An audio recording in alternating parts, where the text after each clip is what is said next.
তো শিবিরে সব আয়োজনই ভালো লাগে, কারণ ওনারা তো অনেক ক্রিয়েটিভ থাকেন সবসময়। মানে শিবির ছাড়া এরকম উদ্যোগ নিতে এখনও কাউকে দেখলাম না। আমরা তো নতুন এসেছি, আমি ফার্স্ট ইয়ার, তো আসার পর এরকম প্রোগ্রাম একমাত্র শিবিরের থেকেই পেলাম।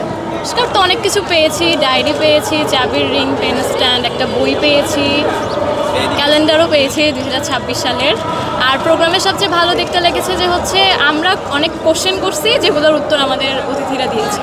তো শিবিরে সব আয়োজনই ভালো লাগে, কারণ ওনারা তো অনেক ক্রিয়েটিভ থাকেন সবসময়। মানে এক্সট্রা আর কি, এক্সট্রা অর্ডিনারি কোনো কিছু করেন, তো সবসময়ই ভালো লাগে। আজকে এগুলো দেখে আসলেই ভালো লাগছে।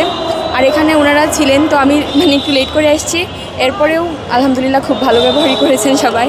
তো শিবিরের কার্যক্রম বলতে ওনারা হচ্ছে স্টুডেন্টের জন্য যেগুলো করতেছে এগুলো আসলে ইফেক্টিভ। আমি আসলে জানি না যে ডাকসুর এগুলা হচ্ছে ছিল কিনা, ইশতেহার ছিল কিনা ডাকসুর, সেই হিসেবে হয়তো ডাকসুর কাজই তো স্টুডেন্টদের জন্য কাজ করা, তো ওনারা সেটাই করতেছে। অবশ্যই এটা পজিটিভ অ্যান্ড এটা ভালো স্টুডেন্টদের জন্য, ক্যারিয়ার গাইডলাইন।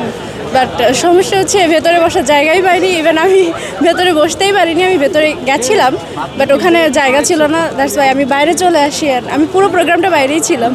কি পেয়েছেন